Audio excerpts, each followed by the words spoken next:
Now, I can't believe how bad it's gotten. I mean, it's here. We all know we're screwed. The question is, if it's going to get worse, what do we do?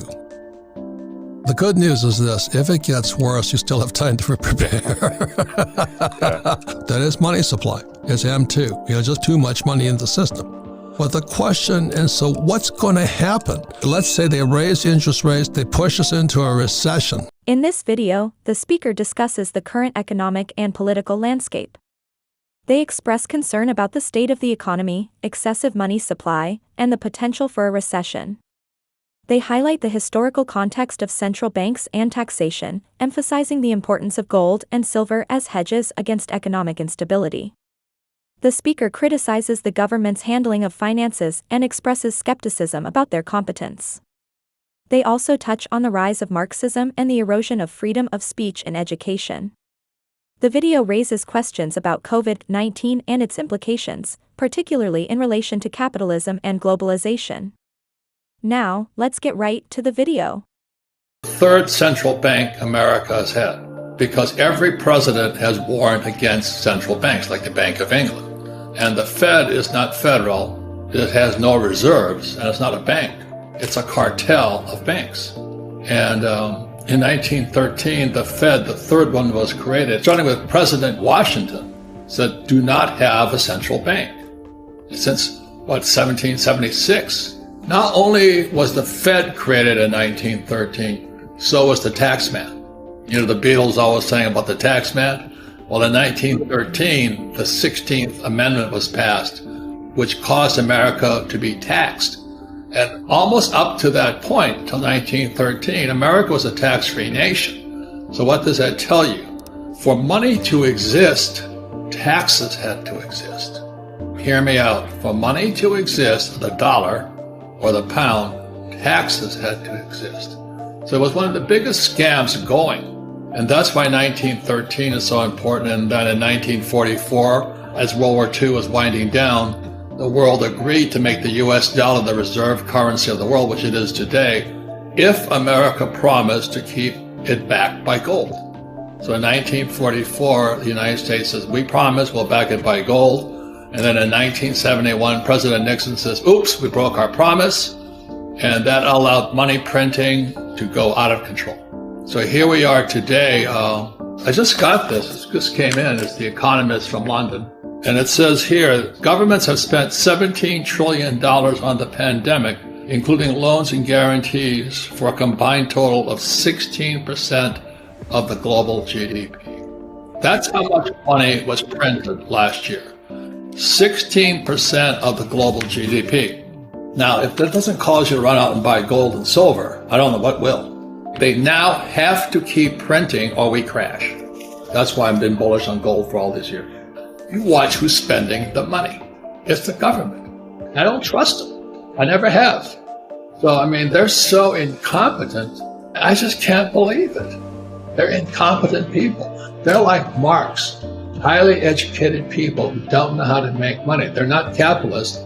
They're socialists. And if you understand that, in a few years, you're going to find out these banks are in serious trouble because of debt. Because all the Fed and the Bank of England has to do is print more money. And as long as people will accept this toilet paper like this, people are happy. But the moment one day somebody says, oh my God, $10 billion, but it's not worth it. I was in Zimbabwe. This wouldn't buy me an egg. What's screwing us all up are academics. The academic elite, the liberal left and all this, I don't know where their heads are at, but they're not up in the air. And so the Fed fits into that category, the Bank of England fits into that category. They're doing all these projections and all this, but they're not attached to reality. When you look at the numbers, is that we're already in a depression. In other words, if the economy's been growing at 3%, it's only growing at 2%. That's a technical depression. So people will watch, the stock market's up, everybody's happy and all this, but everything's inverting upon us. So just recently, the euro-dollar curve inverted. Every time that has happened, it was followed by Lehman Brothers and it was followed by COVID. America is going Marxist. And when I look at what's going on in Portland and Seattle and New York and Chicago and the cities. I mean, how in the world can we defund police and all this? How in the world can we keep printing money and doing what we do? So I started storing gold in Switzerland and in Singapore. So in case I had to run, gold and silver are flight capital. And the problem is most people don't know the difference between a Marxist and a capitalist. Economics taught in military school are different than the economics taught in business school. Military economics is different than civilian economics. So in military school, this is in the 60s, my economics teacher said, who kills more people? It was socialist or capitalist. And the answer is socialist. You know, the Nazi Party was a National Socialist, whatever we call it. They killed 18 million people, 6 million were Jews. Stalin, the USSR, Union of Soviet Socialist Republic, killed 26 million people. Mao Zedong killed 46 million people. Pol Pot in Laos and Cambodia, they killed 15 million people. So the reason Americans go to war is to fight that. We fight for capitalism. So the reason my uncles went to fight and an uncle fight in Korea is to fight socialism. If you study the Communist Manifesto, it's really simple to see. Communist Manifesto, it was designed, what Marx said, was to take people from agrarian into totalitarian. But to get there, they needed capitalists to set up, take them from agrarian to industrial. So once the capitalists were in place and they set up an industry, so what's going on? What happened in China? Mao came to power, and Mao was, China was an agrarian society.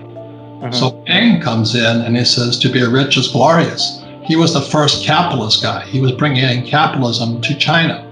And now you have Xi, who is emperor for life, totalitarian for life, and they're killing the people in Hong Kong who are capitalists.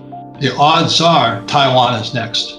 As I say, as a former US Marine, I fought for capitalism. Unfortunately, America is going socialist, Marxist, and eventually totalitarian. So my money is out of this country. It's been out of this country for years. And I'm getting to run, just like the people are running out of New York City, Chicago, Portland, Seattle, and San Francisco. Well, it actually started, in my opinion, because I'm the baby boomer. The Marxists knew, or the socialists knew, the way into the US was through the students. And you look at what's happening today, our schools are out and out teaching kids Marxism and socialism. So the freedom of speech is gone. That's why I'm concerned, is we're going more and more Marxist. But it actually started in September 17th, 2019, when the repo market went crazy. The repo market interest rates went from like 2% to 10%. But that was indication that the Fed and the Treasury were going bankrupt. So what happened when the repo market went crazy in 2019, the Fed and the Treasury stepped in and took over the repo market. And then they started manipulating prices. So that was September 2019. December 2019, oh my God, COVID, Wuhan. Right. So I criticized that. I said, there's something fishy going on. Well, as you know, if you criticize any of that stuff, vaccines and all that, the mob comes after you. Look at the doctors who said, COVID is BS, they get fired, they get taken off. If that's not Marxist, if that is not the First Amendment being destroyed, I don't know what is. And then to get accused by the Washington Post, which is Bezos' bunch, and I have no defense. The question I have, is this biological warfare? That's my question. Being a military guy, a Marine, I'm not that bright, but I get suspicious. See, those are the questions that suspicious minds ask. When I look at that, I say, how does this Fauci have the power to basically destroy capitalism when the facts state that COVID does kill people, but it kills a certain group of people? It doesn't kill everybody. And so those are the questions, I've always had as a person who, not that I don't trust my country, I just don't trust them. Globalization is very, very left. There's a correlation between prosperity going to China and other countries and jobs leaving country. You look at what happens, so guys like me, I make more money when jobs leave, truthfully, because my manufacturing is done in China and Taiwan and Korea. And so we just recently, this is before COVID, we started bringing our manufacturing back to the States. We've got to get back to protecting the worker and the jobs. Now that goes against the liberal point of view. What happens to the worker? That's my concern. I'm not Republican or Democrat, but I am a capitalist. I studied economics in military school, not business school. I did go to business school.